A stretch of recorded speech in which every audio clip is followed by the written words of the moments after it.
Well, hey, everybody, this is Don with the Vlog of Many Things, and with me is the 8 Enough Brady Bunch crowd. Ba-dum-ba. Steven! Down below is Mr. Tenka. and Currently brushing AWOL. teeth, putting babies to bed. Yeah, not He'll be putting here in a babies minute. down. He said putting the baby down, and I was like, ooh. Putting the baby down. Yeah, Just yeah. sometimes you just gotta take that final step. Still clubbing. Thyatus, St. Cuthbert, gentlemen, how you doing this evening? Thank you for tuning into our video tonight. Tonight, just to kind of break this into real quick, Elk of Antioch, hello. We're going to talk a little bit about game and book publishing, kind of some of the ins and outs of it, and we're also going to talk about, we're going to do maybe some spontaneous reviews. Don't know about what yet, but this is the vlog of many things. We just pull stuff out of our butt and say, let's run with it. Quality Hey. programming. I thought we were supposed to set it on fire. We do that. That's just normal. normal. So, all right. So, real quick, any news this week? Kelsey of Shadow Dark fame did what? $1.2 million on her Kickstarter, day number one. Yep. Wow.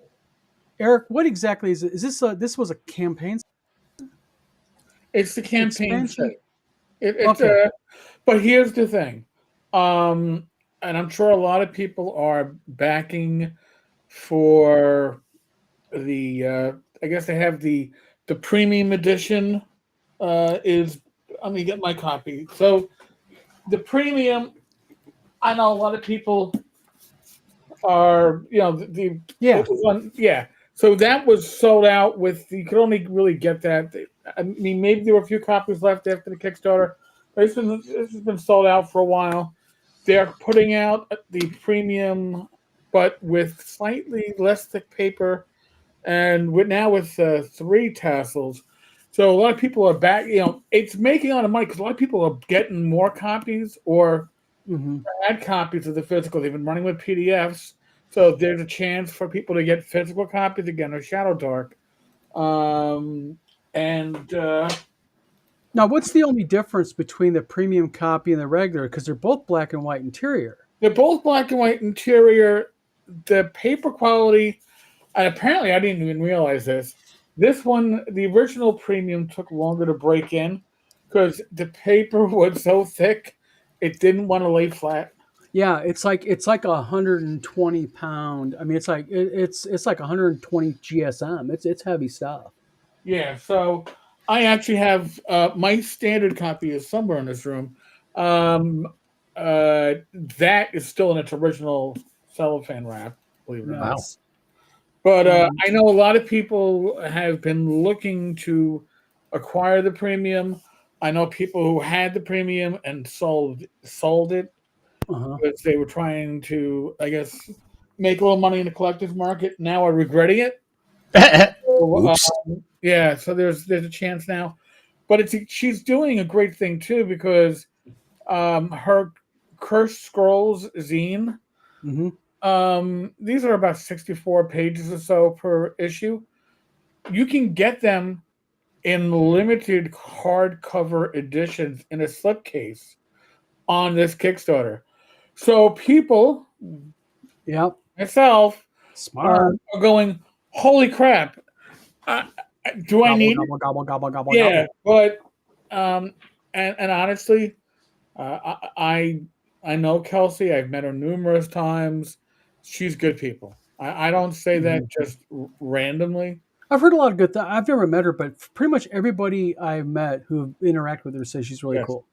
She is legit, and when you meet her, she is the person that you would expect. Yeah. And you're like, wow, this is real. It's nice to meet somebody that has a celebrity status that don't have their head up their ass because they got celebrity status. Right. You know what I mean? But Elk Antioch says, I'm expecting my World of Greyhawk printed blanket to arrive tonight. It's apparently out for delivery. Yay. Nice. Edward Kopp, how you doing, my friend? Gents. Gentlemen. Oh boy, already starting to humor in this frickin' video clog tonight. You don't want to offend the gentleman by calling us gentlemen. Eric has disappeared. Now he's back. Sorry, I had to grab a tissue. It's magic.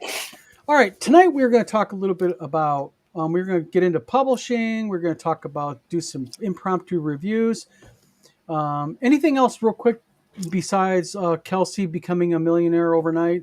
And let's see, anything else in news? Oh, Did she really become a millionaire? No. Well, Yeah. Okay, real quick. I'm happy She- for her. If she did. Let's just say she caps at 1.3 million. She's probably got easily a 30 to 35% profit margin. So she's making roughly about 300 to 500 grand, or 300 to 400 grand at this point off that Kickstarter. Yeah. Cha-ching.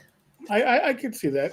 Yeah. No, definitely. So But other big Kickstarter isn't on Kickstarter. It's on BackerKit. It's Castle Zagyig.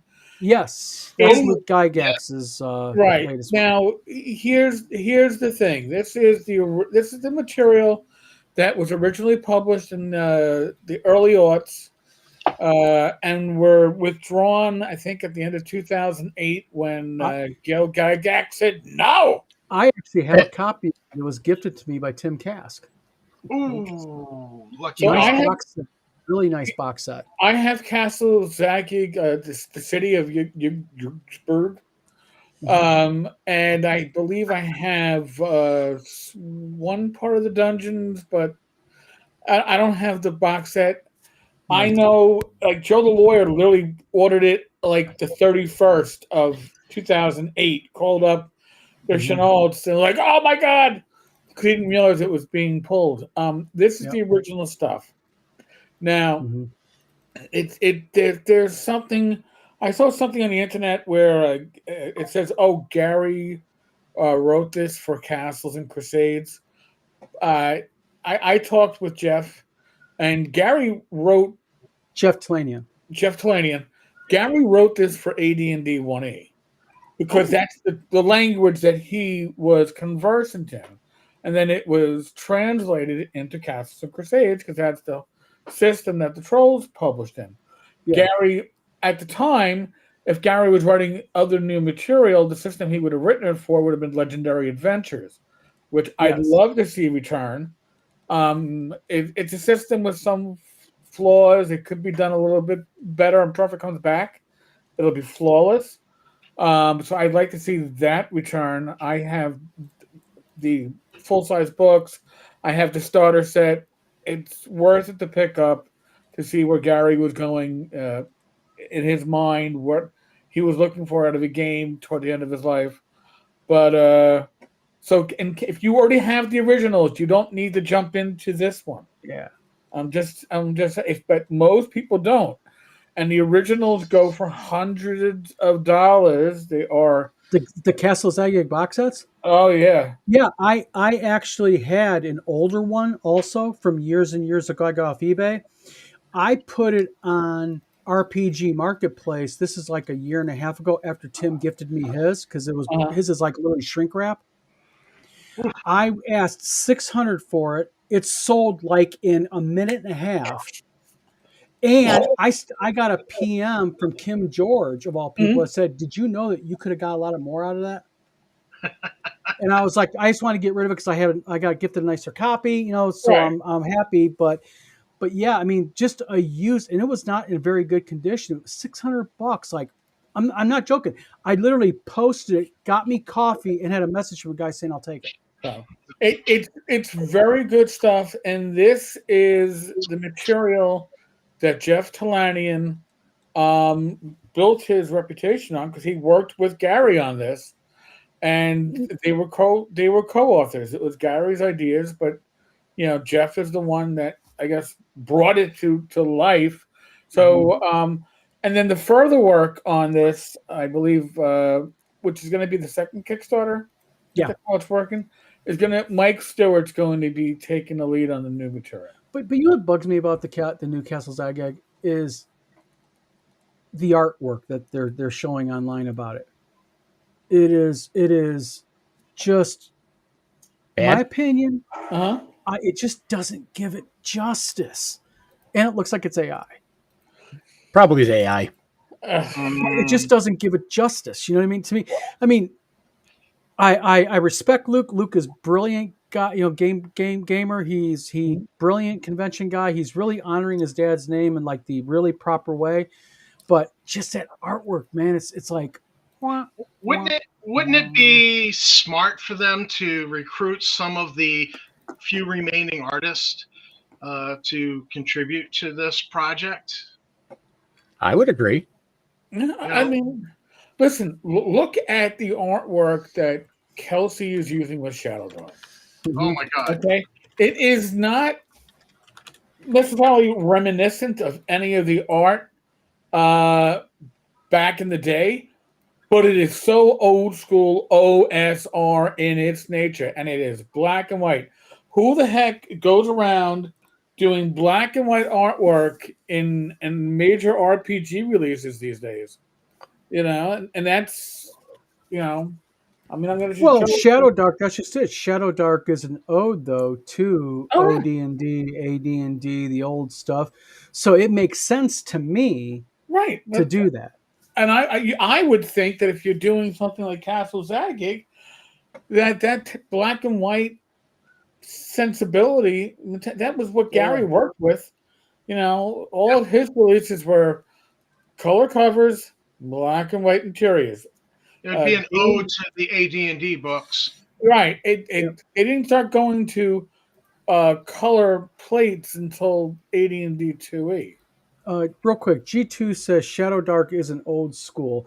I didn't say it was old school. What I meant by it was it's kind of like it's like an ode to it. It's got a feel of that old school vibe kind of thing. Here, G2, let me just explain.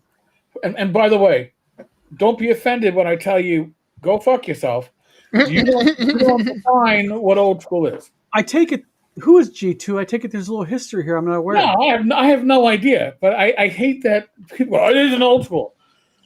All right. Welcome to the vlog of many things. You're going to get it honest.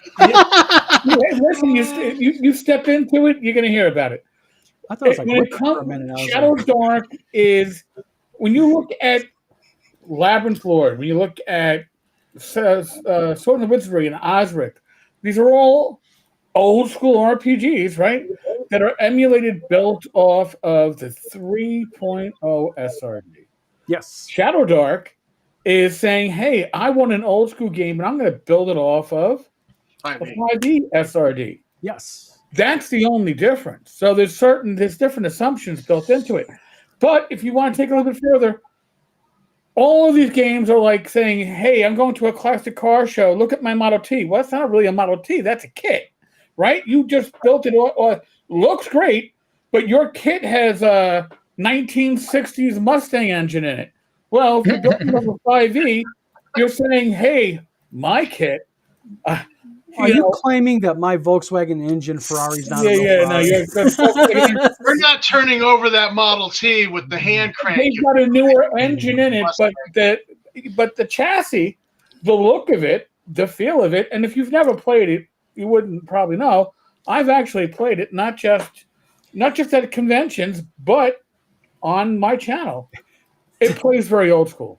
I've heard that from a lot of people, though. That's the reason I made the comment, because from old a lot of people I've talked to, yeah, they say they get that real vibe off of it. But Thayeta says anachronism is a good word for it. I can agree with that.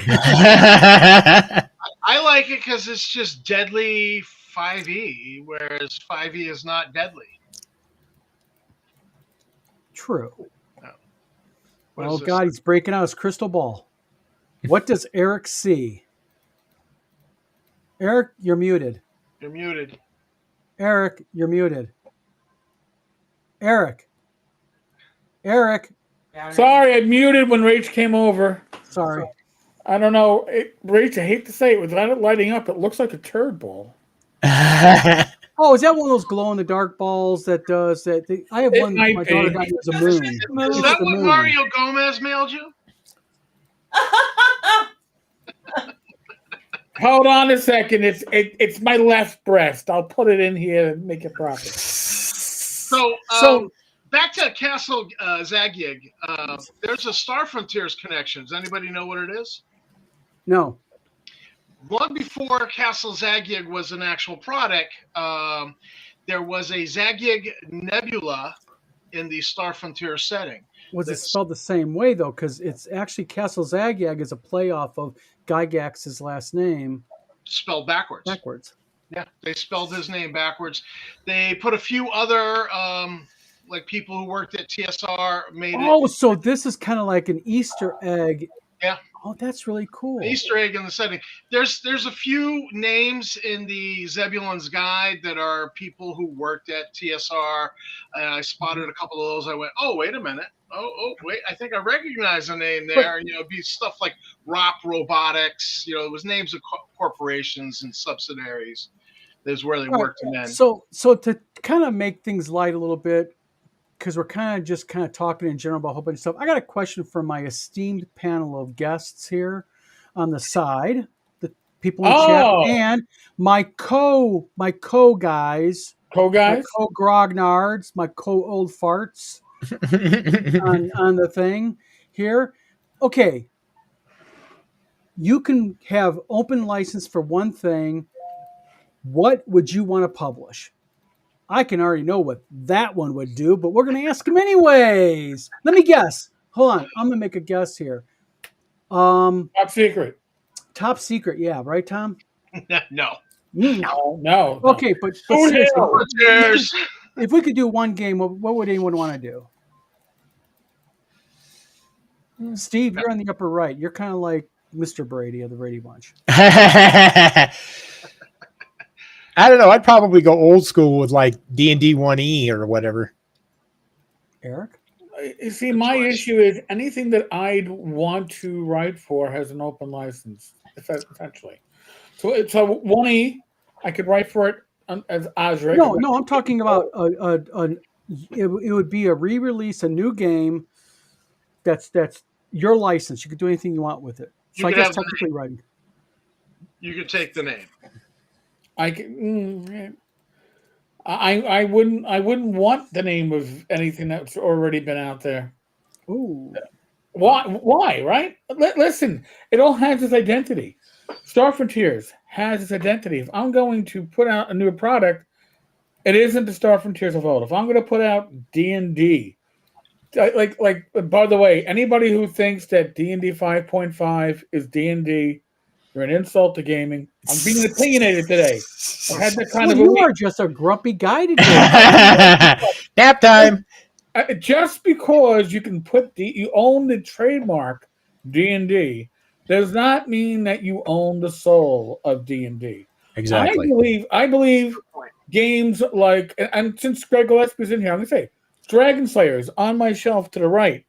I love Dragon Slayer. It's how I probably would have written an OSR game if I had that much rules with it. I wouldn't have put the Cyclops man in. But that's the point. I'm just saying. I love the way he did the classes. I love the way the fighting classes are done. Great.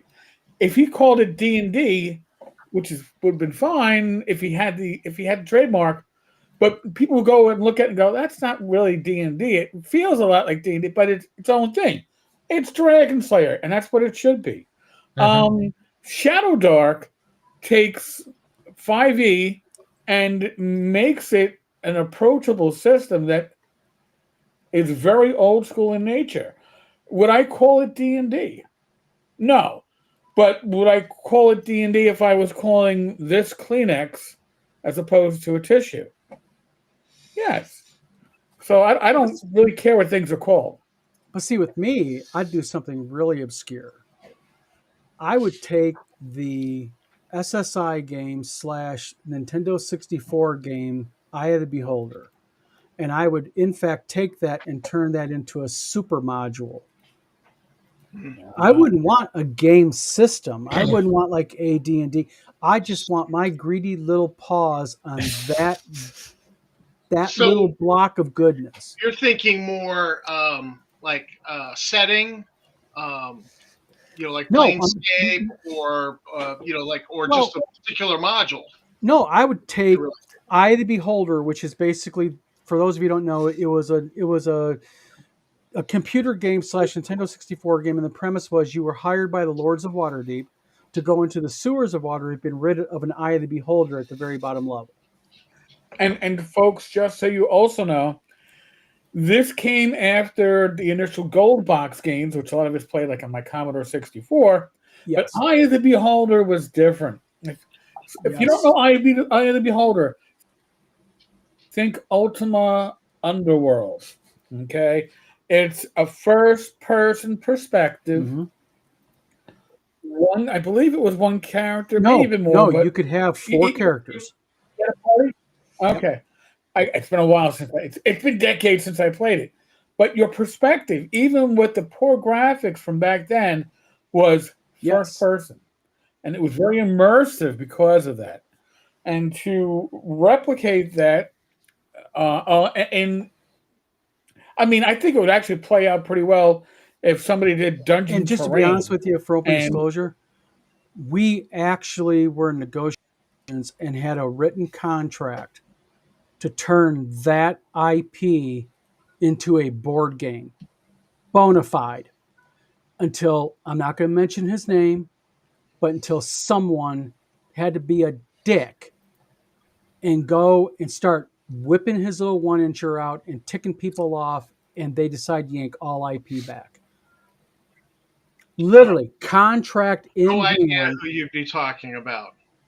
We're talking contract in hand, in my greasy little paws. We were just kind of going back and forth over some bits and pieces about royalties and payments and stuff. Right. Yeah, you know about this, Eric. And yeah, I remember. I was brainstorming some ideas for it at the time. And the thing is they decided like, nope. So that would be my little thing I'd like to get back into, is just a giant mega module. So now doing something different called Lair, which is a mega module. But so based off of what you've said about what you would do, I would actually, one thing I would consider doing would be taking Keep on the Borderlands good one, and expanding it with all of the little nuggets that I've added to it over the years. Classic. You know, with the little peasant village down at the little fork in the road, some lost ravine with a river running through it, so an old dwarf stronghold, and so nobody knows where that is, so that's like a quest, and you find it. It's like going through Ausable Chasm. If anybody's been in upstate New York and seen Ausable Chasm, Ausable Chasm's my inspiration for that. And you know, just all these different little things that I've added to Keep on the Borderlands, and do it as a big mega module, as you said. Yep. So, here's one for you though, and it just happened to spawn in my brain as you guys were talking about this. You, Don, had talked at one time about doing a spin-off of my idea about Cat Quest, where it's D&D, but it's done with cats and stuff like that, if I remember correctly. Yeah, we talked about that. Mm-hmm. Yeah, that would be kind of a fun one to do. Yeah, all feline based. Mm-hmm. Yeah, Tim Kask actually has a module, All's Not Well in Boscadell. And it's basically, what was the name of that? It's basically an island where you go ahead and all your adventures turn into mice. Okay. Like Redwall. Oh, now, good. There's book. a nice collection of miniatures of, like, they're all dogs and they're all outfitted in equipment, but they're not like standing up anthropomorphic humans. They look like the real dog species, but they've got all their equipment on them. It's like they're going into the dungeon and they got all these, you know, like potions strapped to their armor and stuff. And so I imagine there's got to be some cat miniatures out there. Oh, I'm sure there is as well. But oh yeah, I mean, if we did like a cat RPG, like Cat Quest, that one would definitely be one I'd play. Wait a minute, hold on a minute. Go ahead, guys. Steve, we are ready. Hold on a minute. Where's that damn thing at? Wow. Grimalkin. That's Grimalkin. What? Steve? Grimalkin. That's the RPG Grimalkin that we began working on. Oh, okay. That's the one that I got accused using AI for the cover. Oh, you gotta use AI for the cover. I'm not using flipping AI for the cover. Yeah, it is. I'm an expert in it. Yeah, learn to draw. Then you can be an expert in it. Guy online. I don't like your art, so I'm going to call you a thief. Ha ha ha. You know, that kind of thing. Yeah. But at any rate, You just have idiots out there who think they know everything. Yeah. All right. Speaking of idiots, I'll go first. Publishing. We were going to talk a bit about publishing tonight. About game publishing, the right way, the wrong way, and such. And Tom, you actually, we talked about doing this last week because Steve wanted to get into publishing, but you got on a YouTube post earlier today. You sent a link to me and Eric behind closed doors on it. That was kind of interesting. You know, there for people who are thinking about publishing games and books, you know, I always get in trouble when I start making positive comments online, but I make comments like there's a right way of doing it, and then people are going, well, how do you know what the right way is? Because the right way can be different things, different people. And my argument is no, it's not. Let me set up context for people watching.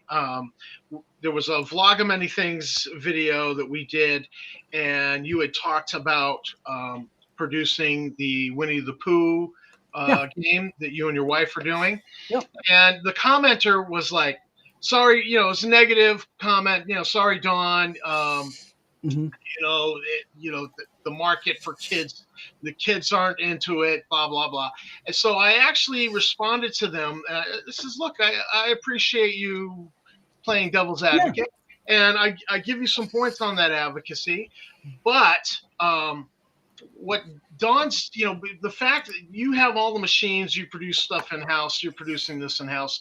So you're not printing thousands upon thousands of games that you can supply all the stores. You've got a very limited distribution. And if you sell a lot, you'll print more. And if you don't sell a lot, you won't. So you don't have a huge investment. And on top of that, you and I have had discussions concerning retail ready. You talked about a certain person who just recently, who nixed a contract that you had in hand. Having products that were not retail ready. And I asked you what that meant. And it was that, you didn't have a proper ISBN. You can't get it into a brick and mortar store. Store owners, even if he could get it into a brick and mortar store, they're going to look at the poor editing and go, excuse me? We're not going to sell non-professional stuff edited by a 12-year-old. And even if they did or didn't use Grammarly. And so there's a lot of things that go into designing a cover so that it'll sell and not look half-baked and not professional. There's a lot of things that go into prepping a product to make it retail ready. And you educated me on this. I just was not aware of this, but so that was, and I put that in the comment on my YouTube video that, where I got this negative comment. And go ahead and take it from there. No, I mean that's the whole point. There is the key point of retail ready, and it's not an insult. And Steve's known me for almost 20 years, and Steve was intimately involved in my other publishing company from day number one. And one of the biggest things I always tell people about publishing is, you're always your biggest enemy. You're your own biggest enemy because everybody says, well, my friends read my book or my game and they like it. Or, my buddy read it and he knows everything about RPGs and he says it's really good. And I always tell people the absolute worst people in the world you can get to give you their opinion is your mom, your friend, your brother. You need to be out there like with players. That's why we play test in game shops, because part of that retail ready aspect is you have to get real world on the ground opinions of it. But also, even after all that's done, you still have to have it edited, a proper cover, layout. But then most importantly, don't go online. Like people go, I got an ISBN. Where'd you get it at? I went to isbns.com. Well, that's not an ISBN. I mean, it's an ISBN, but it's not properly registered because there's so much work. People just don't understand what goes into publishing a book, really, or a game. It's crazy. And this day and age where AI will do the editing for you, AI do a layout for you, AI do the artwork for you. And people are able to go to Amazon and, oh, my book's on Amazon. Well, even if your book is on Amazon, you'll never get that book into a brick and mortar store. You'll never get it into a proper distribution chain. Especially if you're using an Amazon ISBN. Right. Because once you use that Amazon ISBN, you can't take it outside of Amazon. No, you can't. Because there's a limited circumstance where you have your own personal website and you can offer the book on your own personal website, but you can't get it in. You can't go to your local game store and say, hey, I got this RPG. Would you consider selling it? You get caught doing that, Amazon's going to come down on you. Well, not only that, but what Amazon will do is they'll lock your account. Is what they'll do. But you're done. Yeah. And see what people don't did all that work to get it published, and now you're locked. Yep. St. Cuthbert says, can you comment on slabbing? Yes. Give me 1 minute. We'll get into slabbing. That's another thing. But what is slabbing? Give me 1 quick second, and we will talk about that. One key thing to understand about an ISBN also is that there's two kinds. And this is where people don't understand. There's what they call a 9,000 series ISBN. Okay? Mm-hmm. Like, as an example, you'll usually see ISBNs start off with 978-1-whatever. And the following corresponding remaining of the 13 digits, those will be things like, as an example, it identifies where the publisher, what country the publisher is located at, who the publisher is. It's like an EC code. You have your own code, and, like ours, like Wizard Tower Games is 9178. That's our ISBN code. So, when you see a 9,000, though, the difference is you ever see an ISBN number and it's got that big barcode, right? Right. But next to it, there's a small barcode. That smaller barcode is called an EAN. And what that EAN is, that's the price. And when you get a 9,000 series barcode ISBN, that EAN is either absent or it's 0000. So what happens is when they run it, is what they do is they run that ISBN, the computer picks it up and registers as $0. That's why Barnes and Noble will not, they just won't do let me see if I can pull it up here real quick. I'll show you guys an image here real quick. Like that one? Hold on a second. Yeah, that little tiny one. Usually, let me guess, it starts off with 51 or something. But like that one right there, if you read the 0, that's all. Look at that. What's the numbers there, Tom? Say. All right. So the ISBN, it's 978-1-734-196-153. But it's a 9,000. Yep. This other little barcode says 9,000. This is an Amazon ISBN. Yeah. It links back to Amazon, not to the publisher. Yes. Let's see if I can pull up an ISBN here. Here's another example. ISBN. What's that? There's another example. Yeah, because what they do is. What's that, Eric? Are you going to slab those? Come on. Let me pull up an ISBN here. Like, as an example, let's take a look here. Yeah, I'm looking at right now those pesky orcs. It's a 9,000 ISBN.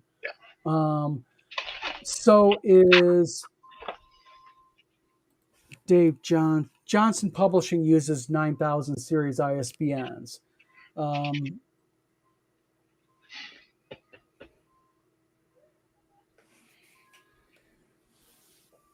I'm trying to read the stats. The stats here say on Amazon, among self-published authors, over 85% of self-published authors on Amazon use an Amazon ISBN. Why? Easy. It's free. Free. And once they got your book with that ISBN, it's attached to them as the publisher. That's why they can say we're the world's largest book publisher.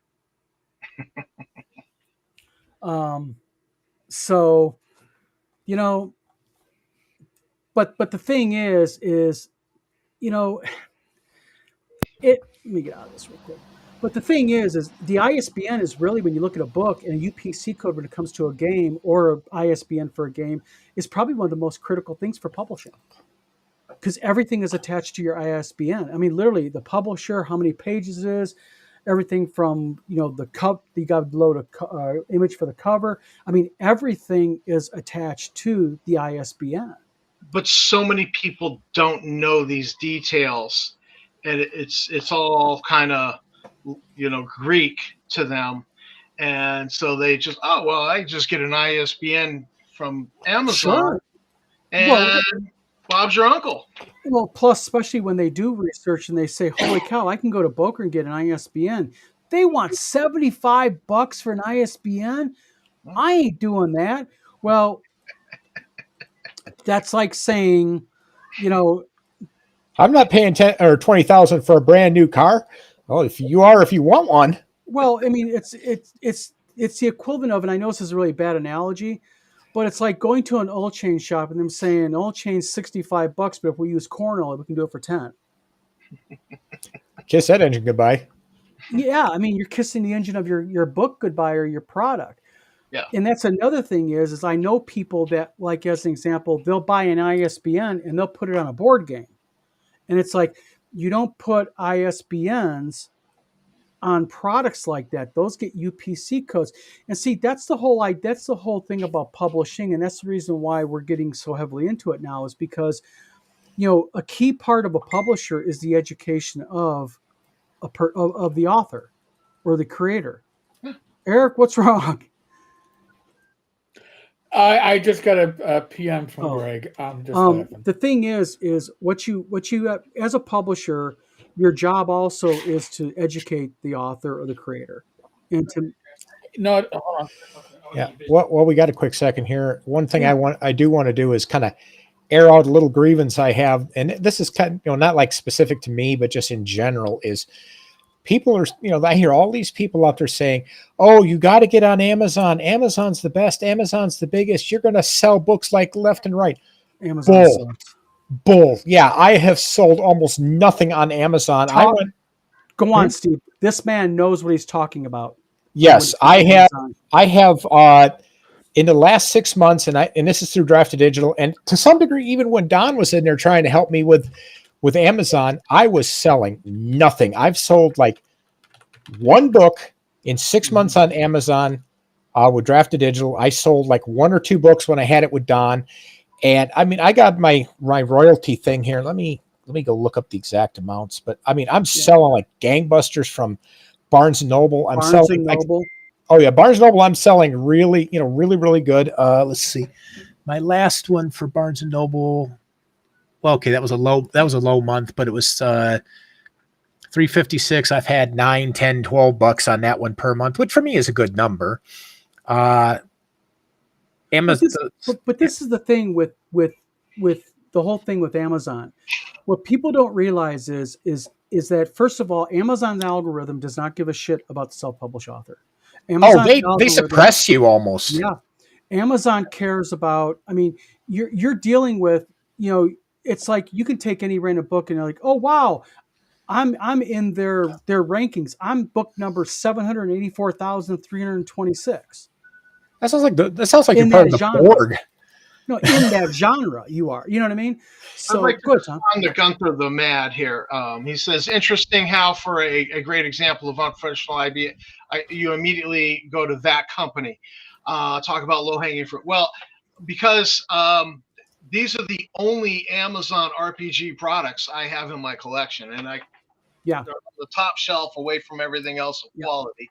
And I knew where I could grab them immediately. And the thing is there's another thing that's important about Amazon you have to understand, and Tom touched it earlier, Gunther the Mad, is that, as an example, if you go to Amazon.com and you put a book product period up there, okay, like let's just say an RPG. If Tom develops an RPG and Tom puts an RPG on Amazon and he uses his own ISBN, he can sell anywhere he wants to. But if he goes with an Amazon ISBN, you got to read the fine print. Oh, yeah. And the fine print says basically you can sell it on Amazon and you can sell it on your own personal website. That's it. If they Mhm. catch you selling it at a trade show, they can lock Exclusivity. Yep. your account. I mean, literally, you can sell it on your personal site. And in fact, if you sell it on your personal website, you are limited in a 6-month period not to exceed your sales on Amazon. So if you sell one book in a I six didn't month know that. period, yep. And see, this is the thing about Amazon and what they do is they play. That's why they give these ISBNs away for free. And the other problem is these Amazon ISBNs, they're not real ISBNs. They're made up arbitrary numbers because those ISBN numbers are nowhere else in the system. Like you can't go to Barnes and Noble and have them pull up Tom's book. Not that Tom has a book in it there. I'm just saying as an example. Right. What you want to do is you want to make sure that, if you don't know the information, reach out to somebody or go to a publisher and say, hey, I need some advice. Because, I harp on the ISBN, and Steve knows this, is because it's such a critical part of your book, it's who it is. It's the identity. It's your social security number for your book. Mhm. And Oh. this is part of the service you're going to be offering through Wizard Tower Publishing is helping people. Hey, you need help getting published? We can print it. We can help you get an ISBN. So this is what is coming down the lane with Wizard Tower Publishing, and I'm kind of excited about it. And I've got a few Star Frontiers with the serial numbers rubbed off ideas for going. Hey, let's publish this. Well, 100 system compatible with. Yeah. Well, what we're going to do is we're going to be offering. I mean, the thing is, we're going to be offering things like, as far as legal aspects, we'll get you an ISBN pulled. We'll get you a UPC if you need it. If you need a copyright file, we can do it. And we'll also be able to file trademarks for you.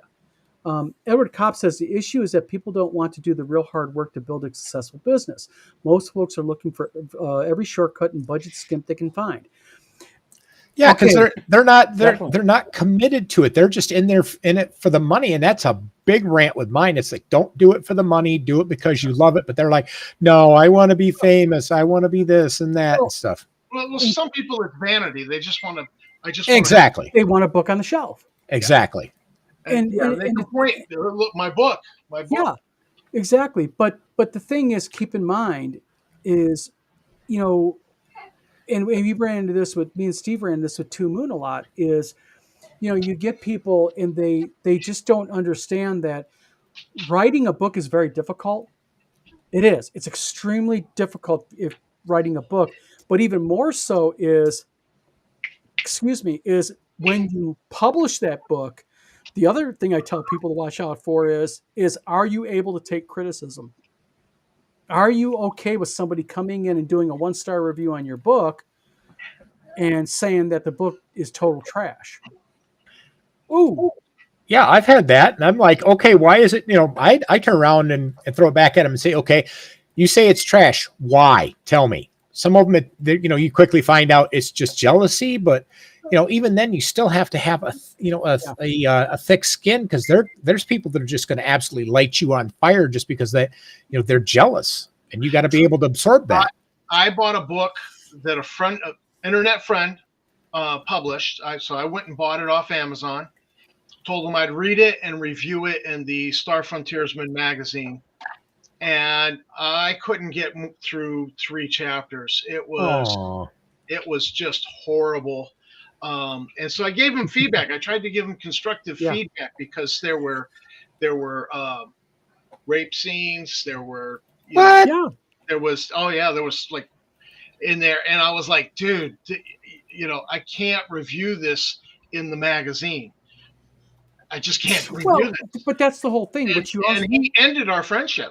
Because of what? You're trying to give him constructive feedback, and you're being realistic with him. Yeah. It's like Steve. Good example is a guy sitting right next to me. Steve writes very good sci-fi. If you're going to read Steve's sci-fi, and I'll say this to his face because I say it, I'll say it right in front of him. Steve is a very technical sci-fi writer, very Star Trek-y. That real detailed, good stuff. Well, one of his races is a lizard-like race. And he had a reviewer one time knock him because in the book, the character purses his lips.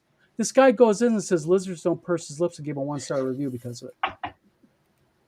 Literally. Is it petty? Yes, but that's what you run into as an author. Earth Yes. lizards don't purse their lips, but I've seen lizards from Waco 26 in the alphanumeric star system. But that's just it. You have to have a thick skin, and you have to be willing to take the good and the bad. But that some of that bad may come from your publisher, as an example, because as a publisher, your job is also to say to that guy, hey, you have scenes of SA in your book. Now you say that this book is designed for kids 12 and older. That's not appropriate content. You have to guide. Yeah. Edward says, feel free to work as a chef for a profession. Everyone thinks just because they know how to get the food into their mouth means they're a qualified critic. Okay, Edward, I know how to cook bean and bacon soup, so don't you be lecturing me on how to run a restaurant.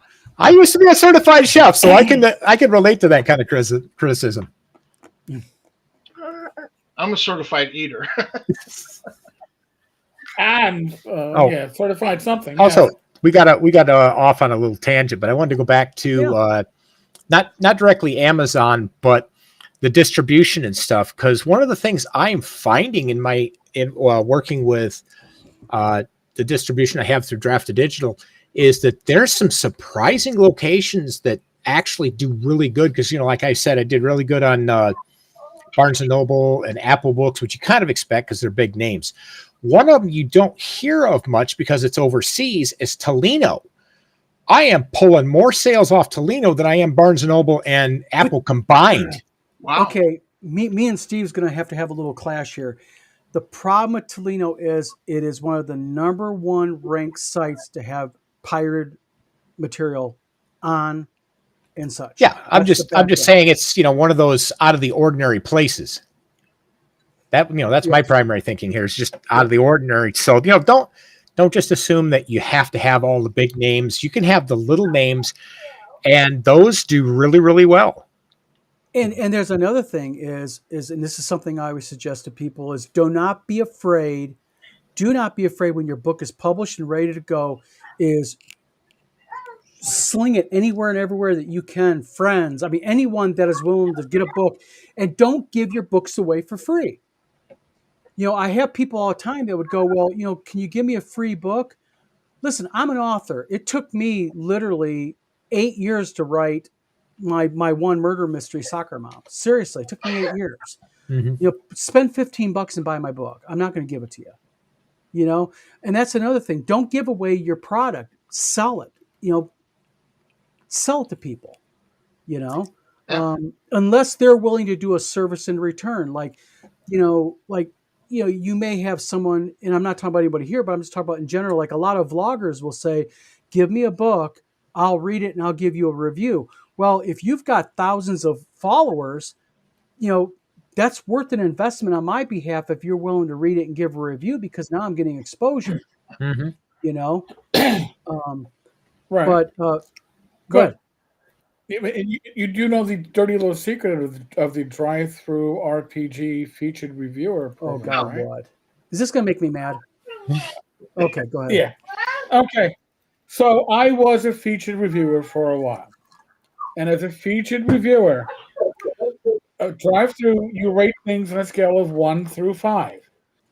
Now, as a featured reviewer, you can review things on your own media, your own blog, YouTube channel. They really don't care. They don't look. But if you are a featured reviewer and you are doing a review of a product, you better not give it less than 3 stars. Or if you feel it's less than 3 stars, you don't review it. You reach out to the publisher.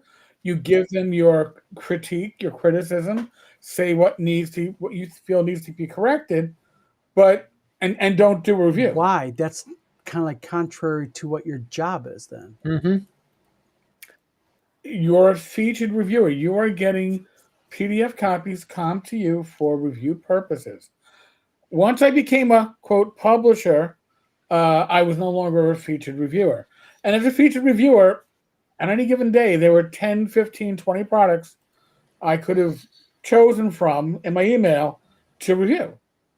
And the reality of it is that I would rather, as a blogger, as a vlogger, I would rather pay for a product and give it an honest review, or have the publisher reach out to me and say, hey, listen, I have something I think you might be interested in. Would you like a review copy? And I will tell them, listen, I'll be happy to take a review copy. One, I don't know when I'll get to it. And two, you better be confident in your work, because I'm going to give an honest review. But Wow. I'm just saying that now it may have changed over the last, I don't know, 3 or 4 years. They're I doubt stealing it. is what they're doing, I doubt because what they're trying to do is not piss off their base, their clientele base, their publisher base. Yeah, but that just promotes more mediocrity. That's Exactly. Yeah, And- I got one of my first reviews I actually did on DriveThru was a horrible adventure that was such a railroad that there were actually DM controlled creatures to put the players back on their path, and if they stepped off the path, they would get like hit by these energy balls. I mean, it was that much of a railroad, and I declared it that in the review, and I got a reprimand. Wow. Oh, wah.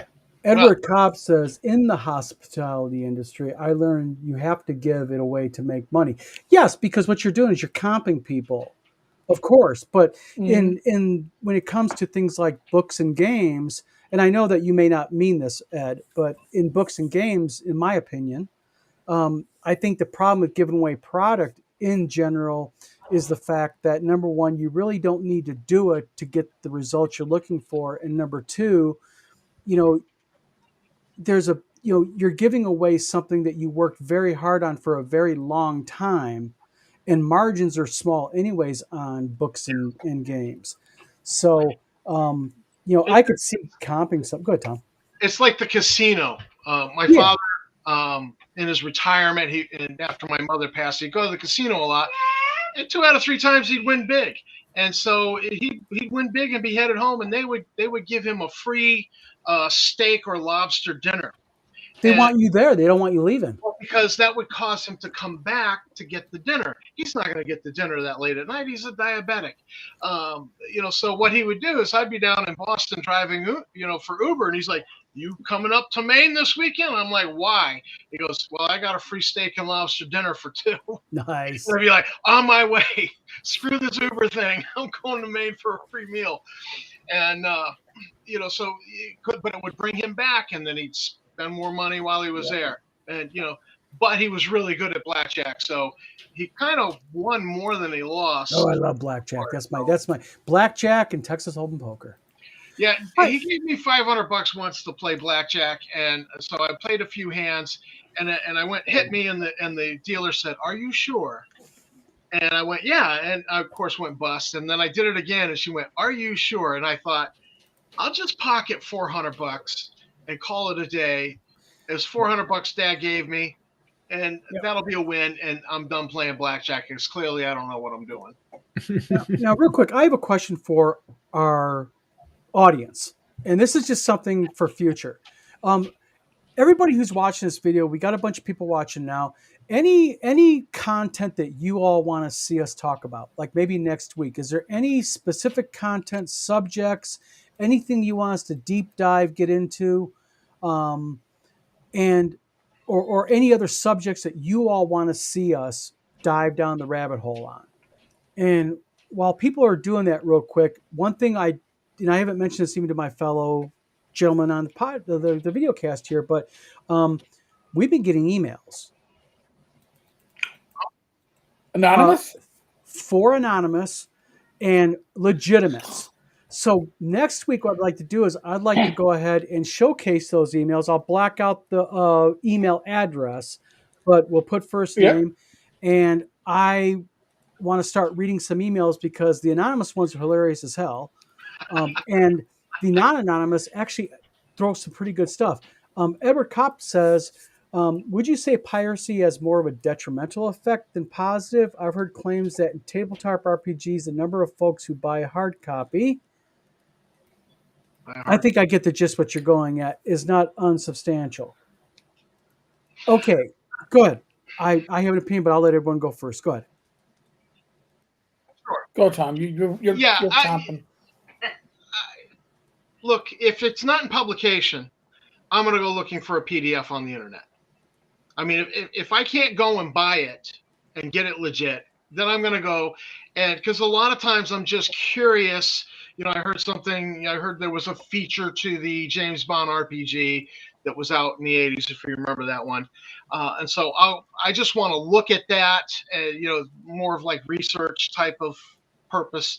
And so I'll just go find it on, databases and archives and download the PDF and take a look at it. I am not looking to play it. I'm just looking to consult.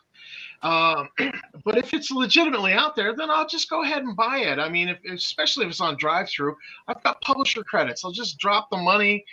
It won't even cost me a dime. I'll just You're willing to go ahead and not pirate. What about you, Eric? My experience is those that pirate everything buy nothing and wouldn't buy it in the first place. And there are those that pirate to sample, and the ones that pirate to sample generally wind up buying your product. Maybe not that one, maybe something else. Like, oh, wow, I really like that. Oh, look, they got something new out. I'll grab that. But anybody who has like a couple of tetrabytes of pirated material on their hard drive is doing it because they collect pirated material. They never buy. They were never going to. They were never going to be your customer. They were. It's not a lost sale, and that's because it's never a sale to begin with. Yeah, right. And I think it's more likely that if you the person that's curious, pirate curious, like Tom over here, is quite likely to go, wow, look at that. And there's new James Bond material coming out. Well, I guess I got to buy the new stuff. I think that there is an ability to convert people with, quote, pirated material. Well, listen, WotC is so terrified of pirated material, they put out nothing of themselves in PDF for 5e beyond anything that was free for D&D Next. Yeah, but like Everett, I think what Everett's though also getting at a little bit is does it have when they talk about detrimental effects as a publisher with me is and I'm just going to bring them up because it was legitimate things. One of the things that Justin Lanasa really disliked and would never want to do is he didn't want to put out PDF versions of his games, and the logic being, and I've heard this logic echoed, is because if I give Tom a PDF of my game, Tom's going to give it to Eric, and Eric's then going to give a copy to Steve, and I'm going to miss out on 3 sales. Well, as a publisher, I find that is actually not the norm. The norm is Tom will buy the PDF, and if Tom likes that game, then Tom will buy my physical copy. Yeah. Now, Tom may let Eric see a copy of the PDF, but that's going to make Eric probably want to buy a hard copy of the book. And so, to give a real world example, you might be familiar with Baen Publishing, Baen. Yeah. Sci-fi fantasy novels. Yep. They give stuff away for free. They got a free library. You can download for Kindle, for EPUB, all the different formats. And it's the first 1 or 2 books in their most popular series. And you can read those right online. And what happens is I discovered them not through the free stuff online, but I went into a Barnes & Noble just to kill time before a sales call and get a coffee and just read something on the shelf and then leave it on the shelf. Yeah. When I went to my sales call. It doesn't hurt you. And there was a $1.99 special edition of On Basilisk Station from David Weber, his Honor Harrington series, which is madly popular. And I started reading it, and I'm like, Jeez, for $1.99, this is leaving the store with me. Yeah. And 3 days later, I'm in there buying everything he's written for the Honor Harrington series because I'm going to read the whole damn series. Bingo. And, That's exactly what it does. and then I go into used bookstores and I see On Basilisk Station and I grab it. Yeah. And then I have a copy I can give away to people. Oh, Yeah. hey, you're going to like Yeah. this. Check this book out. Piracy is not a thing. I think that the way people tend to think about it. Eric, I think you got to get going. Oh my God, 9 yeah. o'clock. Eric, thank you tonight, by the way. You don't have to stop because of me, man. Okay. You can keep it going. So, Eric, thank you tonight, by the way. I'll probably be in the speakeasy in a little Folks, God bless Eric. all right, folks. Yeah, you know where to catch me. If I looked at Frazzled, this has been a week. bit. Crazy week. I survived it. I survived it. That's what I'll say. I survived it. It hasn't ended until I don't know, tomorrow evening. But I survived it. So, All right, man. Talk to you later. So basically, the thing is with piracy, Ed, is to answer your question, kind of long, short form, is, is there piracy in the industry? Absolutely, there is.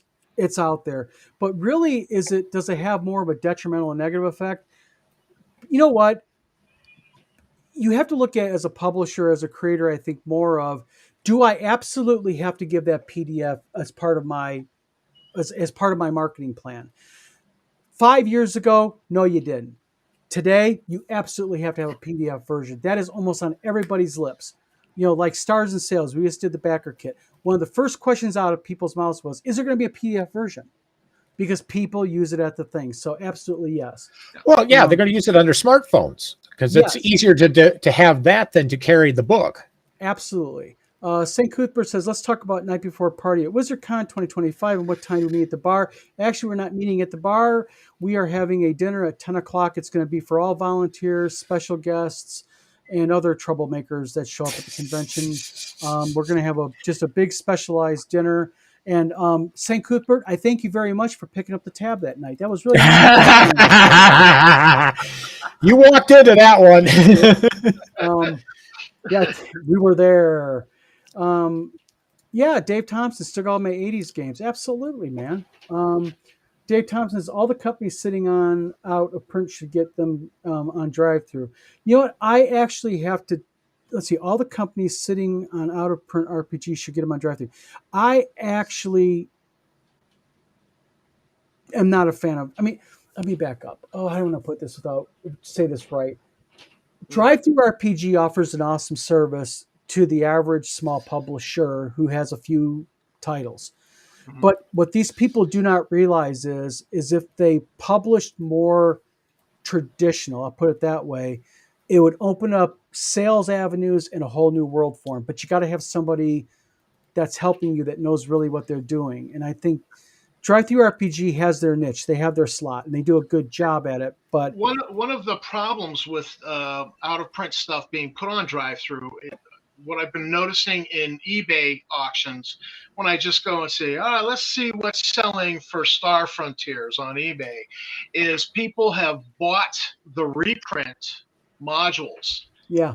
And I suspect are selling the reprint modules and not telling you that that's what it is. And they're on eBay. You got to be careful. Shading the language of how they describe it to make.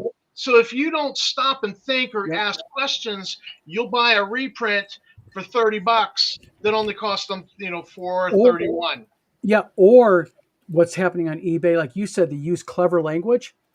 But what they do is they're not targeting people like us. They're targeting the guy that's new to collecting, and he looks up, this module and go, holy crap, that thing's normally $100. They got it for, they got it for $88. I can save money. Well, it's a reprint. Fugly says lost leader. I don't think as a publisher, I don't consider a PDF as a lost leader. I think what it is more instead, it's a value added feature you're giving the player, because it's like when you look at EPUBs and PDFs, why do more and more publishers, along with the print version, offer a PDF and an EPUB? Well, a PDF is really good for things like laptops and on your tablet, where EPUBs look really good on telephones. So like I can pull up on my iPhone an EPUB.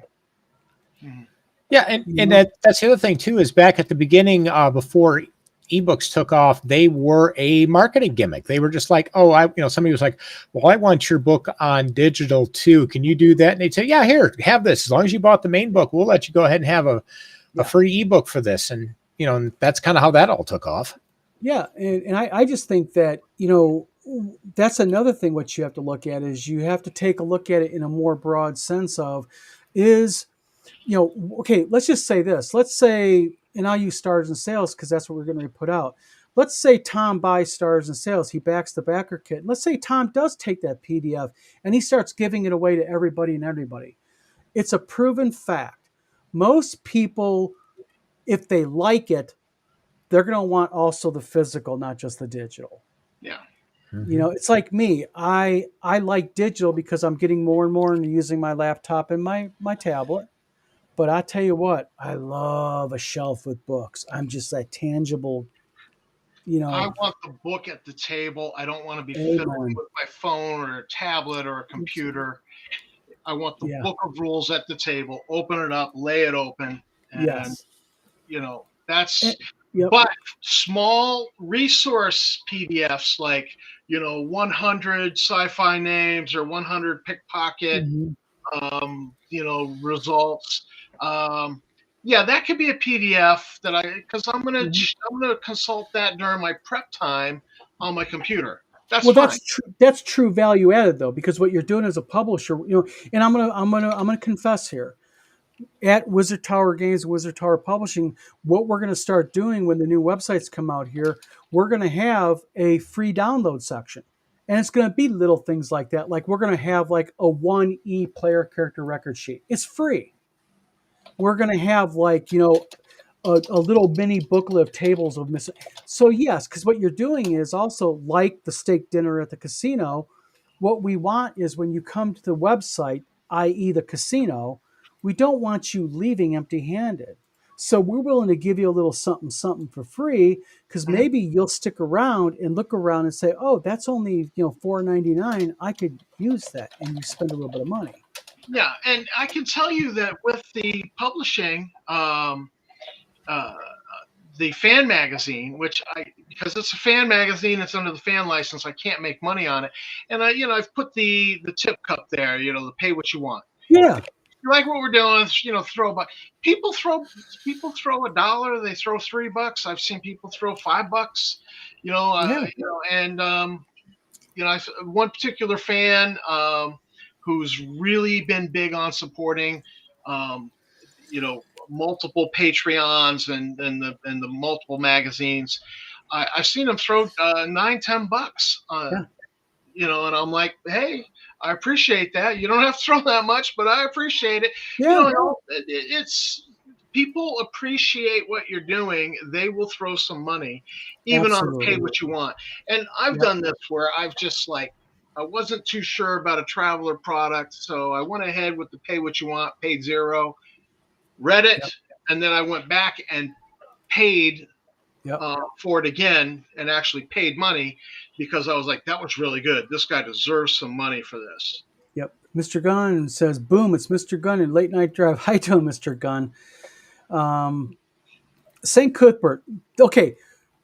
He makes, to me, the essence point of tonight. And he says, books, turning pages, rolling real dice, I'm in. To me, that's the reason why, I'm not resisting it, but if you gave me a choice of playing digitally with Eric, Tom, and Steve online, even with all the bells, whistles, and toys, or sitting down at the table, give me that damn table anytime. I'd much rather be at that table, the clink of the dice on the table,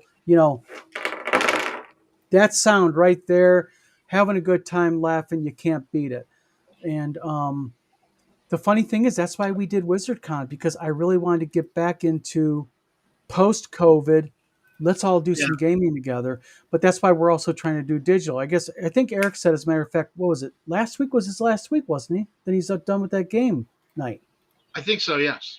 So we all can get into some gaming now. Edward Kopp makes a point. He says, I'll give you a free PDF for signing up to my weekly newsletter.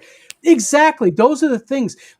Lost Leader yeah, you're giving away something, but you're getting something more valuable in return if it's more valuable to you. And me giving you a PDF for you subscribing to a newsletter, that's a good deal as far as the owner of the newsletter, because every week now or every month, you're going to get something out of me just for what? A PDF, you know? Mr. Gunn says, what I want is a calendar with turquoise bikini pics of Bad Mike in a turquoise wig. Oh, God, give me an adjustment. I will pass. Yeah, because you know what's really, Mr. Gunn, I'm sorry, I got to say something here. I think, and I'm not trying to be mean here, but there's a point where you go too flipping far on this channel. And I'm sorry, Mr. Gunn, but enough is enough. It's burgundy, not turquoise. Mr. Gunn likes to stir the poop. Yep. Turquoise. Tacky. Garden gnomes are tacky. Hey, my wife likes gnomes. Don't be getting her mad at talk about garden gnomes now. Gnomes. So let's get back to slabbing. We've kind of rabbit trailed here. I don't know this term. What is slabbing? Actually, slabbing is a couple different terms that engage slabbing. People have, you got the pros and cons of people who want to, it's called encapsulation also. And so basically what a lot of people have a problem with is, like, they'll take a module and they'll say, why are you fine, have it graded, but why are you slabbing it? Why are you having it encased in plastic? It does no good. You're just going to sit there and you're just going to throw it on a shelf. Well, slabbing is a good and bad thing depending on your point of view. Are you collecting it truly? Or if you're not collecting it, are you, what's the whole purpose behind it? And again, it just depends on what you're doing with the game. Me personally, the only way I would slab something and have it graded is if it had true value. Like really something I wanted to protect and not have to, I was paranoid about or whatnot. But slabbing is, especially in games, is such a controversial subject. Horrible. I don't get why. It's because why do you have the module? Well, because I want to play it. Well, you can't play it if it's slabbed. You can't play the game if it's sealed up in plastic. You're collecting it then. You're not playing it per se. I was on a mission in the about the time that the Steve Jackson movies were coming out for Lord of the Rings, to go back and Peter Jackson. Collect all of the Iron Crown Enterprises MERP modules and books that I could. And I have a pretty good collection. I have a more extensive PDF collection of them, because when you finally win that auction for shrink wrapped Lake Town, you're not cutting the shrink wrap. Yeah. And I want to enjoy the damn module, so I had to get the PDF. So I had to go out and find a database where I could download the PDF for Lake Town. Now, I legitimately own, I paid $90 for it on eBay. I couldn't believe I got it for $90, but I did. Shrink wrapped, it's pristine. I love it. It's part of the collection. Fugly, yes, there is, by the way, real quick. But I agree with you, Tom. I think that's just it. If you have something that's shrink wrapped in mint, I'm not breaking that shrink wrap. That's heresy to me. I'd rather, but, I don't know. One time, I think I walked into a store and I saw Top Secret shrink wrap box set, and I always wanted to have.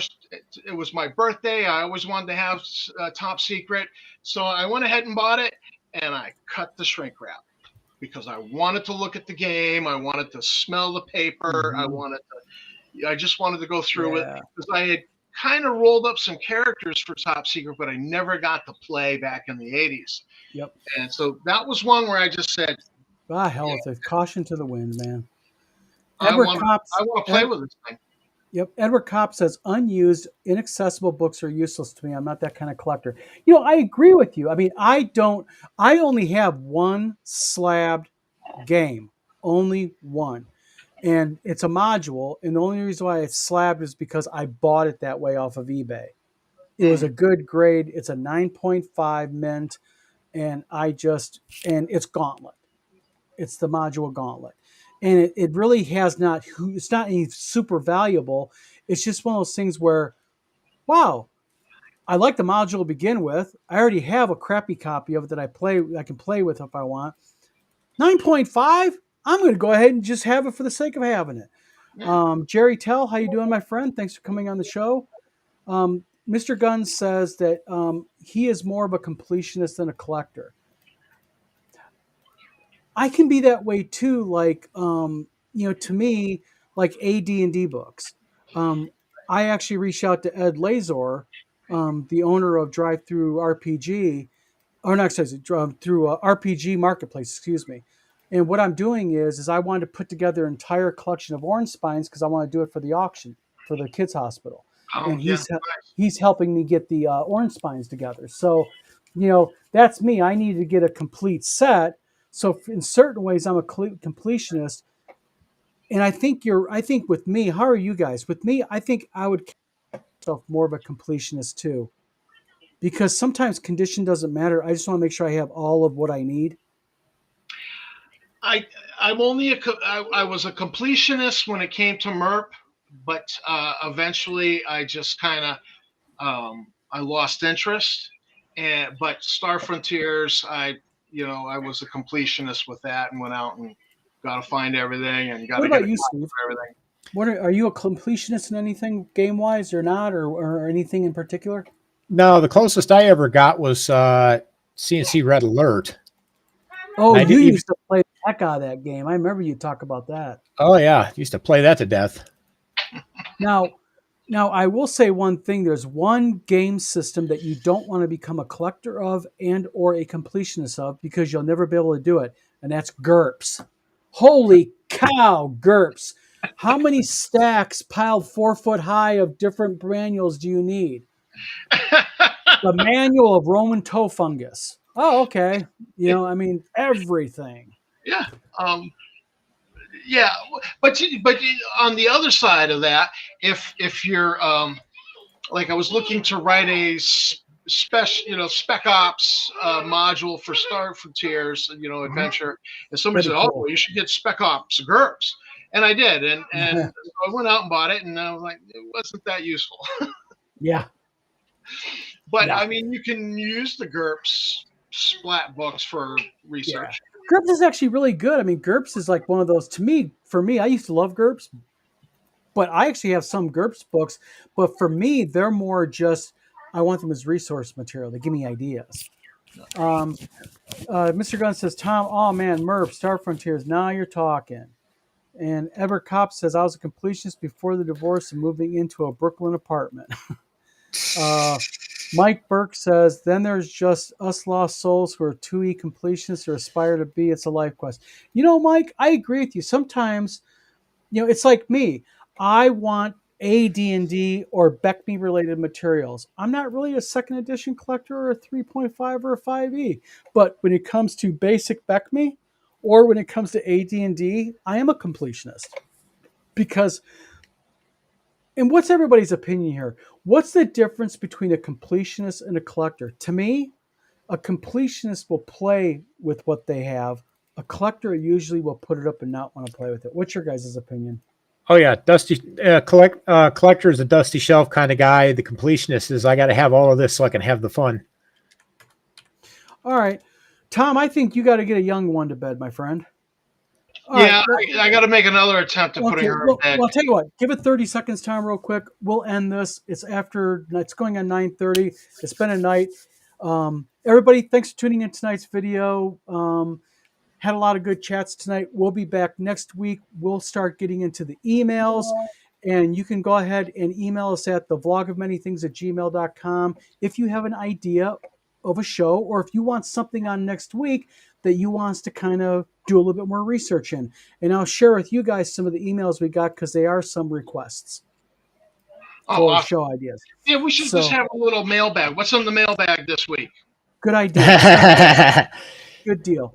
So everybody, thanks for tuning in tonight. Thanks for all the comments and such. Thanks for everybody. Please hit a like and subscribe on the below channels if you could, or whatever channel you're looking at. And this is Don with the Blog of Many Things saying goodnight. This is Tom? Steve. All right, and we will talk to you guys later. Tom, put that young in the bed. Yep. Good night. All right.